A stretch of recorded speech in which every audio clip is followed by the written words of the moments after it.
femme de soi, enchantée de vous retrouver aujourd'hui après le mois d'octobre. Le mois d'octobre qui a été...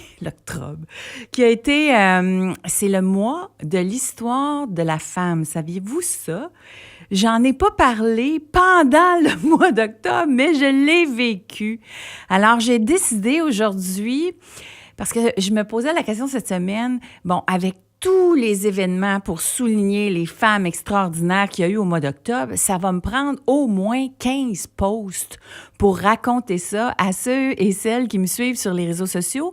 Et soudainement, j'ai eu une idée, je me suis dit, pourquoi pas faire un épisode pour vous en parler? Parce que l'actualité au féminin, elle est plus vivante que jamais.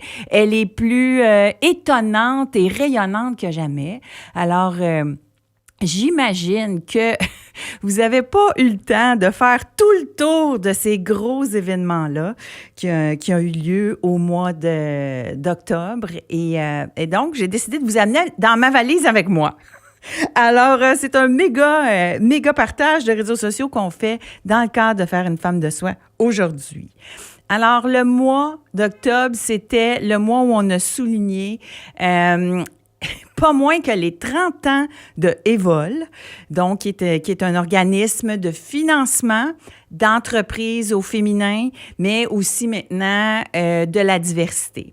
Ensuite, les 25 ans du Réseau des femmes d'affaires du Québec et les 150 ans de la Fondation du Why des femmes, donc 3 organismes qui sont au soutien des femmes depuis longtemps à leur manière. C'est tout arrivé en même temps. C'est assez formidable quand même pour un mois historique, dans le même mois. Ensuite de ça, je suis aussi allée à Shawinigan et ça va être la première chose que je vais vous raconter, je suis allée à Shawinigan pour assister au lancement de Capable.media. Alors, si vous pensez à une entrepreneure innovante qui sort du cadre et qui est souvent, Kim Auclair, donc la fondatrice de Capable Media, a souvent été en avant des tendances. Les entrepreneurs visionnaires, ceux qui vont vite, des fois, sont en avant des tendances. Ils vont aller... Kim Auclair, exemple, c'était une des premières à devenir une influenceur au Québec. Elle est devenue influenceur sur Twitter à l'époque. Elle enseignait aux gens quel était le but de la communication sur les réseaux sociaux. Ensuite de ça, elle était la fondatrice de Mac Québec, qui est un rassemblement d'entrepreneurs qui travaillaient avec des Macs, j'imagine, là. Mais donc, tu sais, de faire un regroupement, une communauté autour du numérique, c'était très, très innovant, parce que je pense que ça fait plus de 15 ans de ça. Et ensuite, donc, ce qui l'a menée à devenir une consultante en réseaux sociaux, en relations de presse. Mais Kim, elle a annoncé en 2017, je crois, ou en 2018, imaginez-vous là, c'est une star des réseaux sociaux. Elle fait de la communication numérique. On la connaît pour sa spécialité en communication. Et elle dit à son audience, savez-vous quoi? Il y a quelque chose que je vous avais jamais dit. Je suis sourde de naissance. Donc, une spécialiste de communication qui est sourde de naissance, c'est étonnant. Ça sort du cadre. Puis Kim, c'est pas juste une communicatrice. Elle a déjà fait des émissions de radio. Elle a eu un podcast. Elle dessine en plus. Elle fait des conférences. Elle a maîtrisé la communication numérique.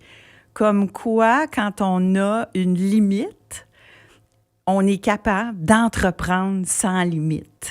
Alors, parce que ça te pousse à sortir au-delà de tes capacités et entreprendre sans limite, donc, c'est le sous-titre de Capable.media et du balado Capable qui a annoncé et lancé, donc, sa 2e saison. Et Kim a tenu à faire ça à Shawinigan. C'est un projet de balado pour les entrepreneurs en situation de handicap. Kim est venue nous en parler ici à Faire une femme de soi. Vous pouvez retrouver l'épisode de podcast sur toutes les bonnes plateformes. Mais donc, Kim reçoit des entrepreneurs en situation de handicap qui viennent se raconter. Et chaque épisode, je vous le dis, est plus touchant les uns que les autres. De voir des gens réaliser l'impossible. Et là, je vais vous parler du lancement. Elle tenait à faire ça à Shawinigan. Puis là, tu te dis, un lancement à Shawinigan. Puis elle tenait aussi à enregistrer son podcast à Shawinigan. Et c'est quand même un défi. C'est déjà assez, on invite des gens, on leur dit, viens à mon podcast ou à mon émission de radio et déplacez-vous. Là, s'il faut en plus qu'ils sortent de la ville, c'est faire un effort.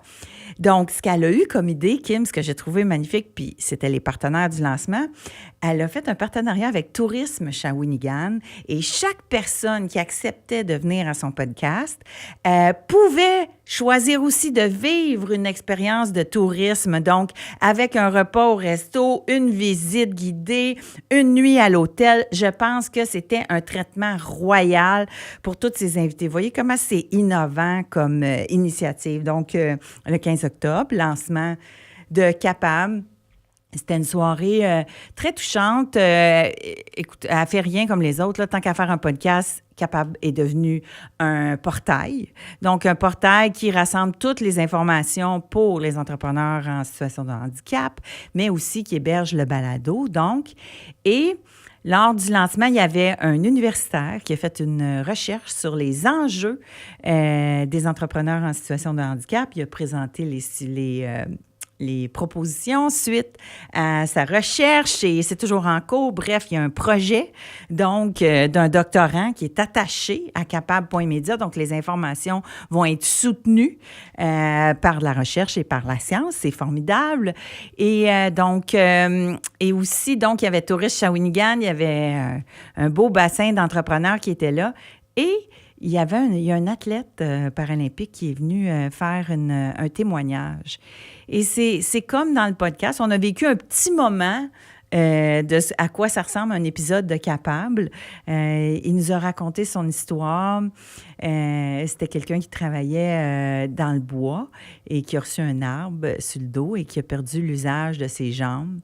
Et là, il a raconté comment le mouvement paralympique a contribué à le sortir de ses difficultés après, parce que oui, outre la réhabilitation physique, il y a la réhabilitation mentale qui vient avec ça.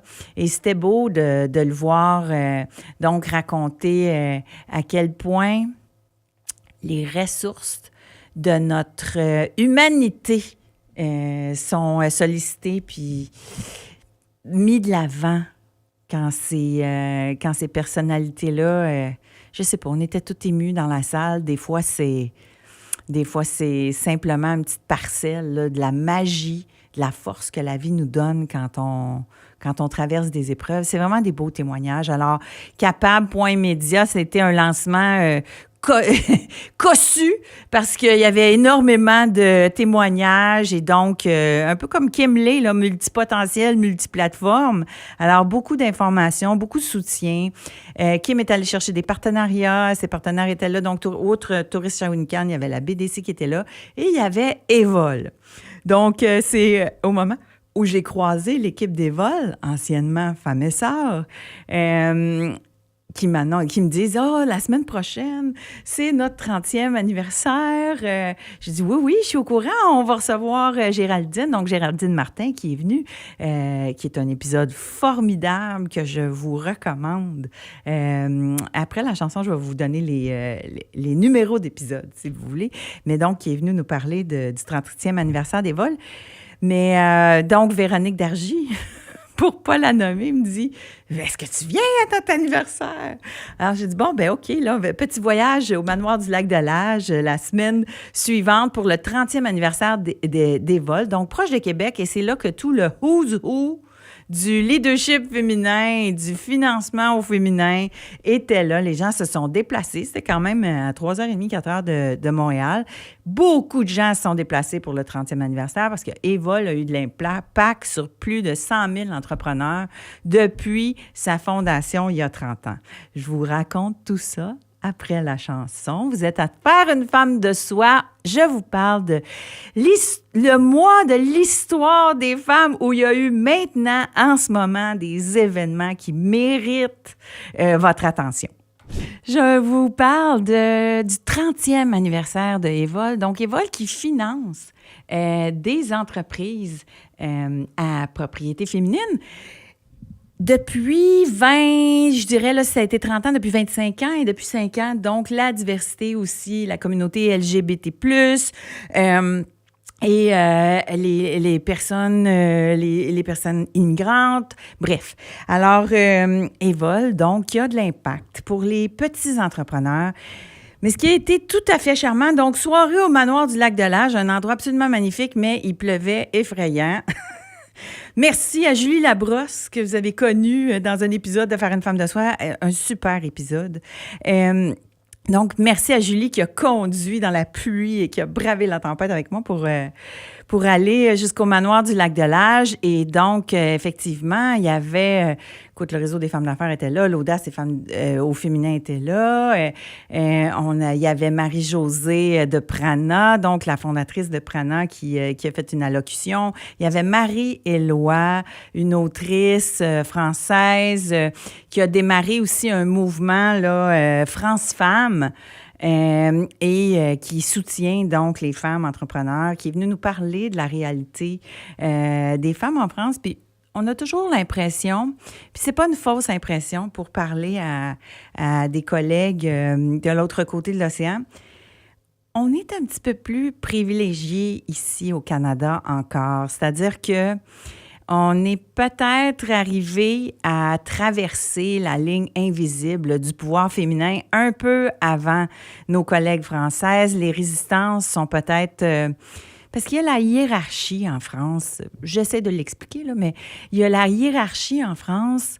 Tu sais, il y avait des rois là-bas et tout ça. Et on sent encore, même dans le domaine des affaires, il y a encore un certain clivage, c'est-à-dire entre les bourgeois, les familles, des lignes invisibles qui se traversent pas de par ton origine, des clans. Ça fait plus longtemps que ça existe. Donc, ici en Amérique, c'était quand même plus ouvert. Alors, bon, peut-être ça, mais aussi, c'est une question de mentalité. Mais bref, les femmes sont plus libres, un petit peu en avance sur nos collègues les Françaises. Alors, Marie-Éloi nous a parlé de leur réalité, de qu'est-ce qu'il reste à faire. Il reste tout à faire pour soutenir les femmes en France, mais c'était très, très... elle arrivait avec beaucoup d'enthousiasme, de motivation et de foi dans le potentiel des femmes d'améliorer le marché du travail, d'améliorer le milieu des entreprises. Parce que, vous savez, Evol a fait un virage avec la venue de Séverine Labelle. Séverine Labelle qui était très touchée par les 17 objectifs de développement durable de l'ONU et qui a choisi d'intégrer à l'intérieur du financement de Evol les valeurs de l'ONU. Alors, savez-vous quoi? Et ça, là, pas retrouver ça dans une banque, là. Je pense pas encore, là.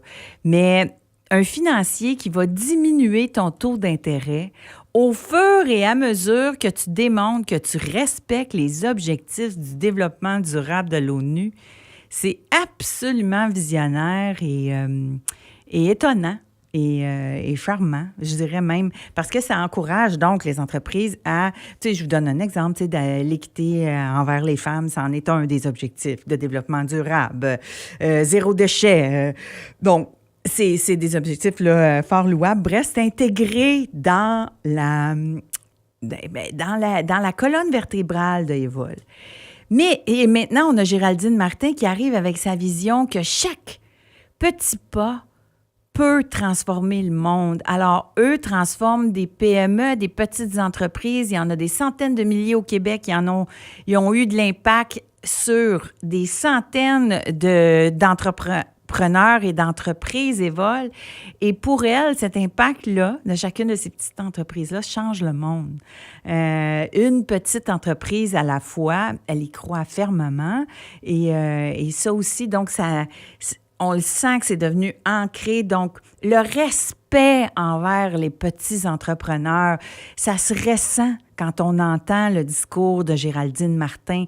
Parce que souvent, des gens qui ont des idées, qui veulent partir des projets, des initiatives, ont toujours cette espèce de sentiment que quand ils vont rentrer dans une banque ou dans un organisme qui peut les aider puis qui peut les financer, ils vont être vus de haut parce que leur projet, il n'est pas gros comme Québécois, là, tu sais, mais j'exagère, mais tu sais, c'est pas un énorme projet, mais chaque projet a commencé à une petite place. Pas tout le monde qui a accès à des fonds de 60 millions pour démarrer un projet, là. Alors, il faut que ça commence quelque part. Et ce qu'on ressent beaucoup avec Evol, c'est ce respect-là de ces entrepreneurs-là qui démarrent, qui créent des nouvelles entreprises, qui sont innovants, chacun dans leur domaine. Et je trouve que cette ouverture-là fait que les femmes ou les gens vont vers Evol. Et ce que Géraldine Martin a fait, Géraldine, donc, vous avez rencontré ici à faire une femme de soi, est allée chercher la fondatrice de Femmes et Sœurs à l'époque, en 1995. Ça fait pas si longtemps que ça, 1995. Donc, elle est allée la rencontrer à Bécomo, parce que c'est parti de Bécomo, Femmes et Sœurs. Et Françoise Richard, donc, elle l'a retrouvée là-bas, parce qu'elle savait que Françoise Richard, c'est elle qui avait décidé de mettre sur pied un fonds pour aider les femmes à se faire financer, parce que quand ils allaient dans les banques, ils n'étaient pas capables d'obtenir du financement. Elle se faisait dire, amenez votre conjoint, puis on en reparlera. Et ça fait pas si longtemps, là, 95, c'est pas si loin que ça. Moi, je suis barreau 95. Puis c'était drôle, à cette époque-là, je savais pas que j'avais encore des limites. Tu sais, vous savez, puis c'est peut-être aussi bien, là, les jeunes générations, peut-être que c'est mieux qu'on le sache pas, qu'il y a encore des barrières invisibles, mais tout ça pour dire qu'elle avait vu sur le terrain, elle était au Conseil du statut de la femme à l'époque, elle avait vu sur le terrain que les femmes avaient plein d'idées, plein de belles solutions à proposer, plein de plans d'affaires qui avaient germé, mais ils ne réussissaient pas à se faire financer. Puis elle savait que si elle développait un fonds, bien, il fallait que les femmes mettent de l'argent. Parce que là, pour être crédible, il fallait qu'elle trouve de l'argent pour accoter ce que les banques ou les organismes publics, parce que c'est ça, quand tu commences, il faut que tu dises, ils vont toujours te dire, ouais, mais toi, comment tu mets? Si jamais tu vas voir une banque ou tu vas voir un organisme gouvernemental qui peut prêter de l'argent, il va dire, OK, moi, je peux t'en prêter, mais toi, tu mets combien? Alors, elle savait ça. Fait qu'elle s'est dit, il faut que je trouve l'argent. Puis là, elle avait de la misère. Fait qu'elle a mis le premier 600 $. Puis 600 $ en 95, là, c'était de l'argent. Je dis, je pense que j'étais avocate, puis je faisais 247 par semaine, là. Tu sais, 600 $, c'est de l'argent. Fait que là, ah non, c'était pas, ça a commencé, c'était pas les super gros salaires, là, quand on a commencé comme étudiant. Bref, ça pour dire que elle a trouvé 600 $ et elle a commencé à faire sa ronde et trouver de l'argent. Il y a d'autres femmes d'affaires qui ont mis de l'argent. Puis une fois qu'elle a eu assez d'argent dans son pot, là, elle est allée approcher des banques. Puis là, c'était Fonds d'action, qui est un organisme gouvernemental. Et elle leur a dit, est-ce que vous pouvez nous aider à aider les femmes? D'où est née Femmes et Sœurs? Du 600 $, c'est devenu 70 millions qui ont été prêtés à des femmes et des gens depuis 5 ans, là, et des gens de la communauté LGBT, puis l'immigration, etc. C'est 70 millions qui ont été prêtés. Fait un petit geste humain, à quel point ça peut avoir de l'impact sur notre communauté. Oui, vous allez me dire, Janie, un petit geste avec de la passion, de la détermination, puis des contacts. Oui, mais il faut le faire, ce pas-là. Il faut y aller. Alors, Françoise Richard, elle l'a fait, elle nous a fait un discours là, ce soir-là. Ça a été un discours formidable. Autre événement qui s'est passé, dernière chose, Eva l'a mis sur pied le collectif des visionnaires, de 30 visionnaires, donc, avec qui Evol va discuter dans la prochaine année pour créer un livre blanc pour les entrepreneurs. Donc, pour laisser la trace, marquer où est-ce qu'on est rendu aujourd'hui. Parce que là, après 30 ans, donc, on a pris le pouls de l'entrepreneuriat féminin, mais là, ce collectif-là va partager, donc, où est-ce qu'on en est rendu, qu'est-ce qu'on peut faire de mieux. Et j'imagine, donc, Evol va avoir des outils pour continuer d'avoir de l'impact sur l'entrepreneuriat. Alors, c'est des mots que vous entendez, des noms d'organismes, mais vous voyez qu'il y a des humains derrière ça qui y croient et qui défoncent des portes pour contribuer à ouvrir la voie. Puis, je trouve ça extrêmement touchant. Donc, c'est déjà l'heure d'aller au commercial, mais Après la pause, je vous parle du 25e anniversaire du Réseau des femmes d'affaires du Québec et du 150e anniversaire de la Fondation du Why des femmes. Et ces deux événements-là mettaient en lumière des lauréates, donc avec un jury qui ont gagné des prix pour souligner leur engagement dans la communauté, des femmes formidables, certaines que vous connaissez. Ah oui, certaines que vous connaissez, on en reparle tout de suite. Vous pouvez retrouver tous les épisodes de Faire une femme de soi sur le site du FM 103.3. Ils sont faciles d'accès. Si vous avez de la voiture à faire, n'hésitez pas. Alors, je vous l'ai dit avant d'aller à la pause, l'épisode avec Géraldine Martin, c'était l'épisode 220. L'épisode avec Ruth Vachon du Réseau des femmes d'affaires dont on va parler maintenant, c'était 221. Et Kim Auclair, épisode 130. Vous pouvez aller retrouver Kim alors que Capable n'existait pas encore, mais c'est fascinant de voir à quel point l'évolution de ces entrepreneurs-là et leur développement est fulgurant. Puis c'est pas parce que Capable n'existait pas qu'elle n'avait pas 1000 affaires à raconter. Donc, Kim Auclair que vous pouvez retrouver. Alors, on est toujours je vous amène avec moi dans mon mois d'octobre, le mois de l'histoire des femmes, où je me suis baladée d'événement en événement qui soulignaient l'excellence au féminin, mais aussi des années de soutien des femmes par des organisations qui existaient alors que c'était pas si à la mode que ça de parler de parité. Ça fait à peu près juste, je dirais, 10 ans que, bon, moi, les 7 clés du leadership féminin sont sorties en 2014, mais c'était le début. Lean In et les 7 clés sont sorties en 2014, mais après ça, je dirais que c'est pas avant 2017 qui est l'année de MeToo. Hein, l'année de MeToo, ça a quand même été une année charnière pour le discours et le pouvoir des femmes, cette reprise de pouvoir-là des femmes parce que ça a levé le voile sur beaucoup de non-dits, hein, parce qu'on parlait souvent justement de plafonds de verre, de lignes invisibles, mais ces lignes-là, souvent, étaient des situations plus compromettantes que les femmes n'osaient pas mettre en lumière. Alors, tout ça pour dire que ces organismes-là, donc, ont réussi à continuer de soutenir les femmes, même quand c'était pas à la mode, et ont continué de souligner la part des femmes. Alors, c'est formidable. Le Réseau des femmes d'affaires, donc, le 25e anniversaire, un partenariat avec la presse, ça, je trouve ça formidable parce que ça donne du rayonnement aux récipiendaires au-delà du gala. Parce que, pour vous donner un exemple, donc, si je voulais retrouver aujourd'hui les récipiendaires, bien, je peux les trouver parce que ça a été mis en lumière dans la presse, ça a été mis en lumière sur un site web, etc. Donc, c'est important parce que ça sort de la soirée. Tu sais, c'est pas juste le temps d'un soir qu'on souligne l'impact, c'est les médias qui vont remarquer, c'est les gens dans chaque région, c'est les femmes qui vont pouvoir... Parce que veut pas de recevoir un prix comme ça, c'est crédible. Et ça va aider certains entrepreneurs à attirer l'attention de banques, exemple, ou de gens qui pourraient les aider ou retenir leurs services. Fait que ces concours-là sont toujours très utiles. Alors, et le Réseau des femmes d'affaires met beaucoup d'efforts pour que ça ait de l'impact au-delà du gala. Alors, je veux souligner ça parce que mon côté stratège en notoriété apprécie beaucoup, donc, cet aspect-là du gala. Tout ça pour dire que c'était le soir de Jeannette. On savait que Jeannette Bertrand allait être présente cette soirée-là. Elle avait accepté de recevoir le prix réalisation. Ça a été un grand moment dans la soirée, évidemment.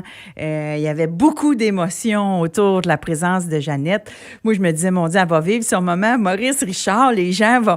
Tu sais, c'est une salle où il y a 800 femmes d'affaires où on a toutes été impactées par Jeannette. Jeannette a une place de choix, elle a ouvert les portes, que ce soit... Il y a Manon Brouillette qui l'a présenté, donc Manon Brouillette, ancienne PDG de Vidéotron, puis qui est maintenant à Hydro-Québec, présidente du conseil d'administration, et qui raconte que c'est Jeannette qui a parlé de menstruation parce qu'à une époque, c'était pas un sujet où on prononçait ce mot-là. Puis même les parents avec les enfants, c'est pas un sujet dont tu parlais. Alors, Jeannette, elle avait fait un petit livre sur les menstruations. Donc, Manon, elle a tenu à mentionner ça. Elle a dit « Merci, Jeannette, j'ai connu ça grâce à toi. » Mais chaque femme dans la salle pouvait probablement dire « J'ai connu ça grâce à toi, j'étais au courant de ça. » Et moi, personnellement, je veux dire, j'ai tout appris en écoutant avec un grand A. J'ai tout appris en écoutant Jeannette veut savoir. Et j'ai tout appris quand j'ai... l'émission, là, où Marie Tifo répondait au téléphone, là, je l'ai écouté, là, cette émission-là aussi. Je sais pas, j'étais bien trop jeune pour écouter ça, mais j'écoutais ça. Fait que, mais bref, donc, Jeannette nous a, parce qu'elle a toujours eu un souci d'enseigner en même temps qu'elle a diverti. Donc, ça a-tu été son moment, Maurice Richard? Ça aurait pu. Mais Jeannette, elle aime pas ça. Alors, elle a dit à la salle, là, vous allez pas me partir à m'applaudir ça, là. Puis, ce qui était émouvant, c'est que elle a dit qu'elle commence à accepter de recevoir tous les remerciements parce qu'elle dit qu'elle n'était pas à l'aise nécessairement avec ça. Puis, tu sais, elle ne fait pas son métier là, pour recevoir les accolades, mais elle dit qu'elle commence à réaliser qu'elle a eu de l'impact. Elle commence à réaliser qu'elle a vraiment contribué et elle commence à recevoir tous les remerciements et la gratitude que les femmes lui témoignent. C'était vraiment un beau moment. Elle a reçu le prix réalisation le soir du 25 mai. Il y a 16 entrepreneurs aussi, dont entrepreneurs ou leaders qui ont reçu des prix. Je veux juste faire une petite parenthèse. J'ai 2 discours qui m'ont marqué pendant la soirée. Donc, pas de récipiendaire, mais tu sais, il y a toujours des gens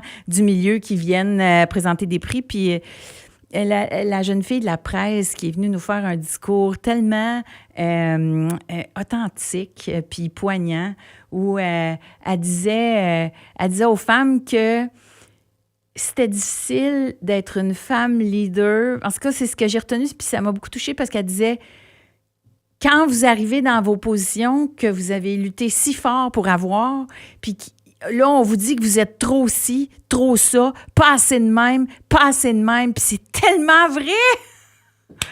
Tu travailles fort, t'es pris, là, on t'offre un rôle incroyable, puis une fois que t'es là, puis parlez-en aux femmes en politique, là, ils vont se faire dire un paquet d'affaires, que ce soit par le public, puis leur entourage, « Ouais, mais t'es trop de même, puis t'es trop de même. » Puis là, il faut que tu te transformes, mais... C'est parce que la fille qui s'est rendue jusque-là, elle avait certaines qualités, mais pourquoi, une fois qu'elle est en position de pouvoir, là, ces qualités-là, ça dérange? Alors, tu sais, c'est un paradoxe, là, être une femme puis avoir du pouvoir. Puis je pense qu'elle l'a souligné de façon très touchante. Puis je voulais vous partager le cœur de son message parce que c'est vraiment, tu sais, c'est pas fini, là. Le pouvoir féminin, là, c'est pas fini. Puis l'exercice, surtout, du pouvoir féminin, j'espère qu'on va avoir plus d'espace. On va laisser plus d'espace aux femmes pour être elles-mêmes, pour diriger, puis pour pas les forcer à changer trop. Une fois qu'elles sont rendues en position de pouvoir, on peut-tu les respecter comme elles sont?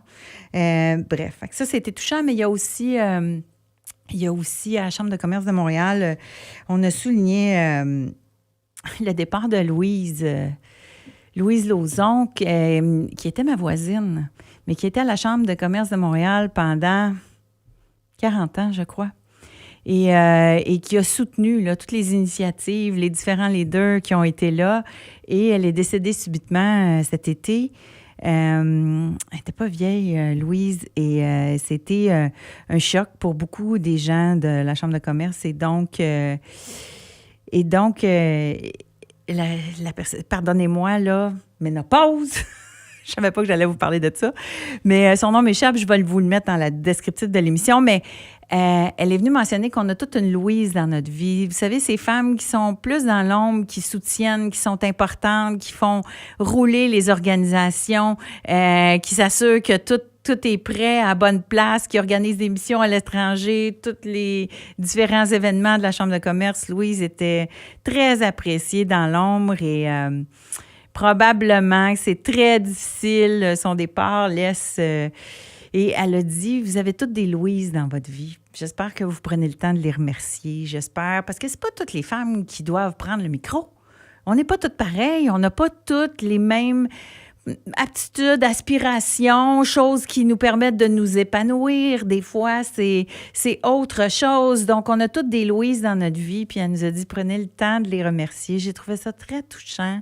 Je l'avais croisée au funérailles, j'ai trouvé ça très touchant qu'elle prenne le temps de mentionner Louise, donc, et qui n'était pas DG, ni PDG, ni vice-présidente, là, mais qui était là au soutien de tous les événements de la Chambre de commerce depuis fort longtemps. Alors ça m'a beaucoup touchée. Bref, venons-en à certaines des récipiendaires de ce soir-là. Je ne vous les nommerai pas toutes, mais il y en a certaines que vous connaissez. Alors, Madame Labrise qui a reçu un prix solopreneur audacieuse. Donc, il y a un épisode de Faire une femme de soi avec Madame Labrisky, Marilyn Pellerin, de artistes dont on a parlé, un épisode qui a été viral ici à Faire une femme de soi, où je vous ai raconté l'histoire de Marilyn Pellerin et son entreprise artiste qui vient d'ouvrir une boutique ici à Montréal qui fait encore fureur. Les gens vont parce que vous pouvez vous faire maquiller, là. C'est pas juste, on fait pas juste aller acheter du make-up, là. Vous pouvez vous faire maquiller, ils vont vous faire tester des produits. Pour l'Halloween, ils faisaient des déguisements d'Halloween, ils font des transformations. Bref, c'est une destination où tu vis une expérience, c'est pas juste un magasin. Donc, Marilyn a gagné dans la catégorie petite entreprise. Mélissa Harvey aussi, donc, qui est venue à Faire une femme de soi de Zora Biocosmétique, une autre innovante. Marie-Lise Andrade de la Fondation Lise Wattier. On a souligné... elle a gagné le prix Leader d'influence sociale. La formidable Isabelle Foisy. Manquez pas l'épisode avec Isabelle Foisy. La fille qui est, écoute, dans le dictionnaire, là, au mot réseautage, je pense que c'est la photo d'Isabelle Foisy qu'on voit. Donc, Isabelle Foisy qui a été présidente de la Chambre de commerce de la Rive-Sud pendant plusieurs années, mais qui est encore très impliquée. Donc, la présidente de Point Cardinal a gagné le prix de leader d'influence, un prix fort mérité. Bon, oui, Jeannie, ton jupon dépasse. Tu l'aimes beaucoup, Isabelle. Ben oui.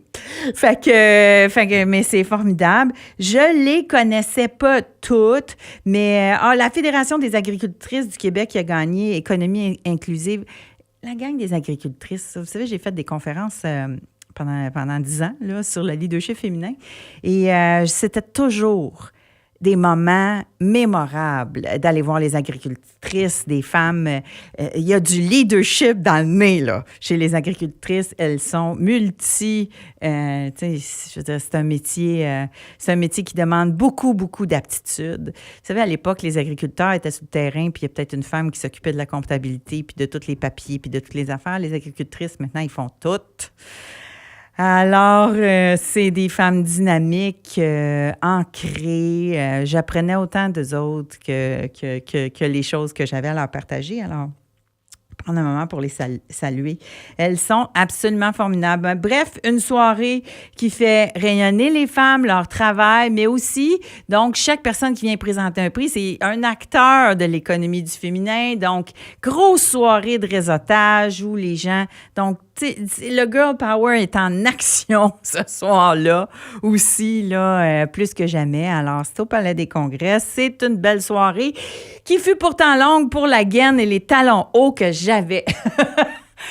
Non, mais sérieux, là, quand ça fait quelques galas, c'est comme, ouais, on en fait moins qu'on en fait. Mes pieds, en tout cas, ils ont un moment d'expiration, à un moment donné, dans ces galas-là. Alors, ça, c'était le 30, mais la veille. Et c'est pour ça, je ne sais pas si c'est parce qu'ils sont toutes dans le mois de l'histoire des femmes, puis c'est choisi comme ça, mais la veille, il y avait l'événement Femmes de mérite, la Fondation du Y des femmes qui existe depuis 150 ans. Je vais vous parler un petit peu de la Fondation du Y des femmes. Vous connaissez peut-être le Y des femmes, un gros édifice à Montréal, qui respecte encore la mission du départ, qui était d'accueillir les jeunes femmes qui s'en venaient à Montréal. Là, il y a 150 ans, là. Mettez-vous en 1800, là.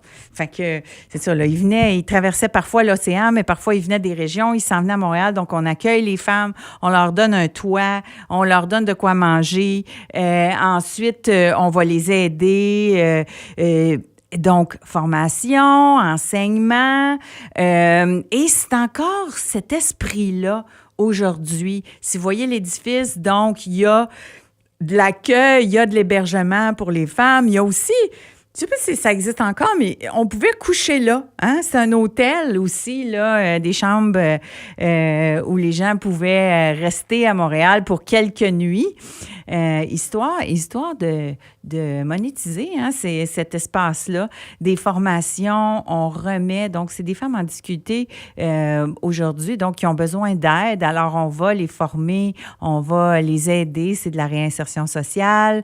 Et donc, puis je sais aussi qu'il y a une friperie. Donc, il y a un magasin qui ramasse, donc, tous les vêtements qui sont donnés à la friperie sont remis en vente. Et Isabelle Huot, qui était là, puis une gang de femmes qui étaient habillées, incroyable, ils disaient toutes, nous, on s'est habillés à la friperie pour venir ici au gala aujourd'hui. Alors, super. Donc, il y a une friperie. Je vous donne un cue. Les filles qui m'écoutaient puis qui voulaient aller magasiner, là, un Q.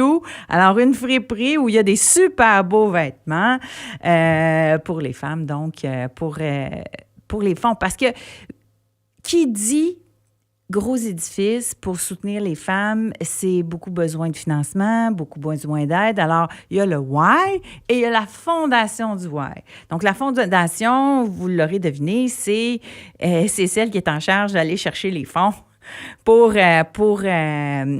outiller donc les femmes puis pour que le Y puisse remplir sa mission.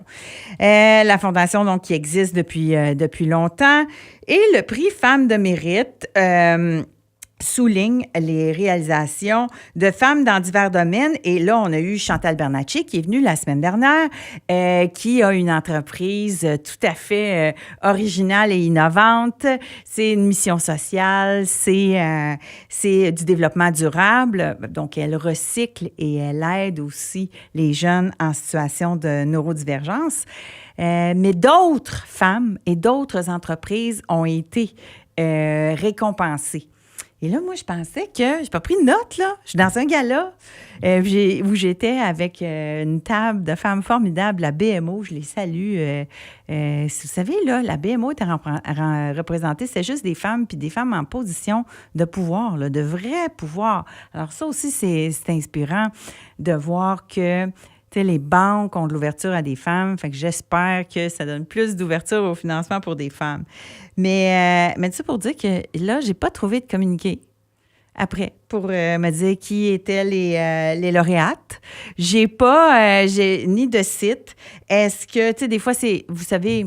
C'est pas par manque de volonté, des fois, c'est par manque de moyens. Mais donc, outre Chantal Bernatchez que j'ai rencontrée moi-même,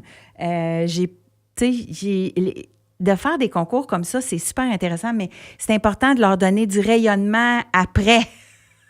Alors, je voulais le mentionner, mais parce que vous expliquez aussi, je vais mentionner qui a été la grande lauréate parce que c'était quand même très impactant.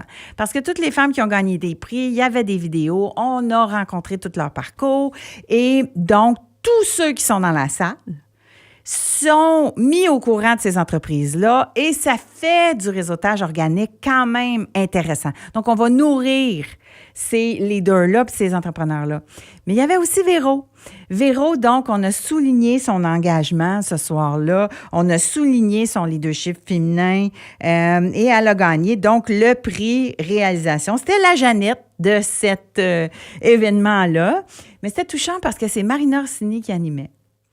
Et donc, Marina Orsini, deux filles, puis ça, je ne savais pas, Véro, elle l'a dit, ils ont commencé à peu près en même temps, Marina et Véro, et deux filles qui ont eu énormément d'impact, qui sont multipotentielles, qui ont eu, c'est ça, tu sais, Véro, elle a tout fait, là. Elle a joué dans des films, elle a fait des émissions de télé, elle est à radio, elle chante un peu des fois. Là, Marina vient de sortir un album. D'ailleurs, j'ai demandé si elle va venir nous voir à faire une femme de soi, puis elle m'a dit oui!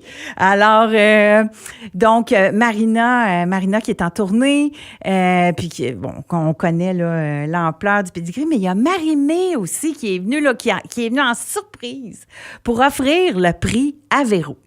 Et on voyait dans ben, dans le regard de Marie-Mé, c'est là qu'on voyait en action l'importance des modèles. Parce qu'on voit que Marie-Mé s'inspire du parcours de Véro pour se guider dans le sien. C'est parce qu'il y en a une qui l'a faite qu'elle croit qu'elle peut y arriver. Donc, Marie-Mé qui commence, elle aussi, à déployer d'autres facettes de son talent. Parce que, qui commence, ça fait quelques années qu'elle anime, là, on le sait, mais donc, Marie-Mé qui est à la télé aussi, puis qui chante, qui fait de la scène. Et on voit que Véro... les réalisations de Véro ont eu de l'impact sur elle, mais les réalisations de Véro ont eu de l'impact sur un paquet de femmes au Québec. C'est sûr que quand une fille se réalise, traverse des épreuves avec la transparence qu'elle a eue, Véro, quand elle raconte, elle donne une boussole aux femmes qui vont rencontrer des difficultés. Les gens disent, les vedettes, ça sert-tu à quelque chose? Oui, quand elles sont transparentes, elles peuvent faire œuvre utile. Véro se raconte, les gens l'aiment, s'attachent à elle et ça devient comme un membre de la famille qui nous dit, continue, tu vas voir, tu peux passer au travers, tu vas voir, j'ai fait ça, puis moi aussi, ça a marché. Puis là, j'ai même pas parlé de son documentaire, L'Automéno, qui a été Oprah avant Oprah. Elle a aidé toute une génération de femmes, a eu un énorme impact sur la santé des femmes, et ce, pour des nombreuses années. Bref, c'est incroyable. C'est déjà, je me disais, est-ce que je vais en avoir pour 1 heure de temps? Je pense que je pourrais continuer à vous en parler longtemps, mais tout ça pour dire que je le sais comment je peux faire pour continuer de vous en parler longtemps. C'est que parce que je n'ai pas fini. C'est que Véro, donc, avec son documentaire, a eu énormément d'impact parce que quand les gens essayent de convaincre, que ce soit des instances gouvernementales, que ce soit un ordre, que ce soit les médecins, que ce soit le système, Yvon Deschamps disait, on veut pas le savoir, on veut le voir.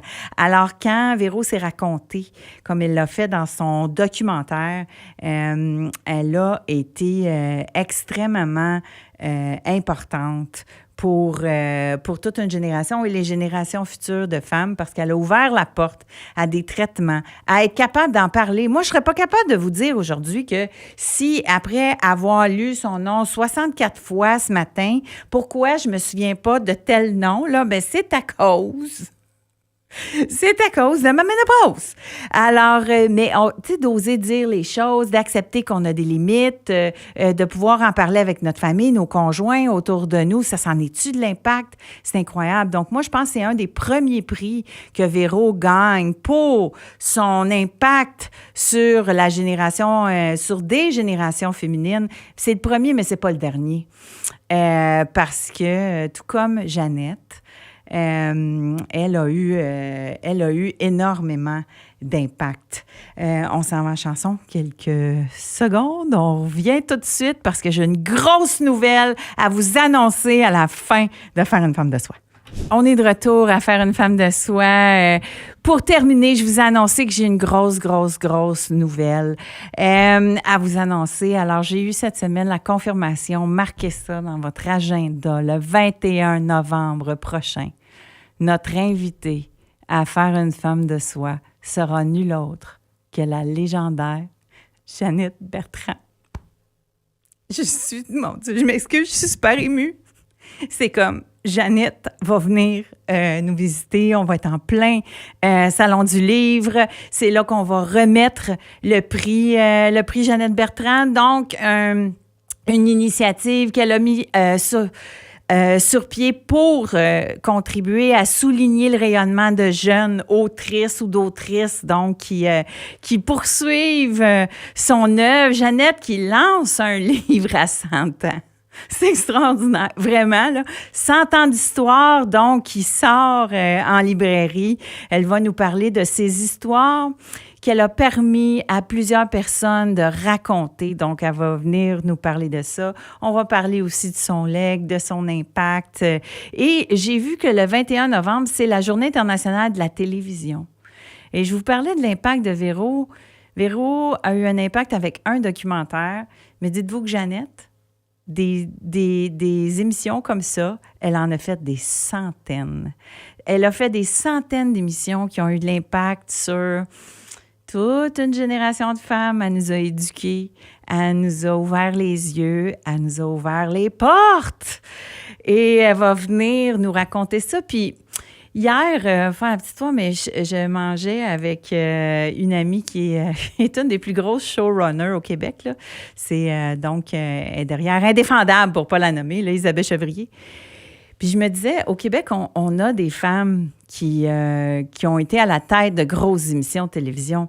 Puis on n'a pas ça aux États-Unis. Pour être geek comme je le suis, là, aux États-Unis, là, il n'y en a pas tant que ça. Ce plafond de verre-là, il existe. Il existait encore aux États-Unis jusqu'à il y a quelques années.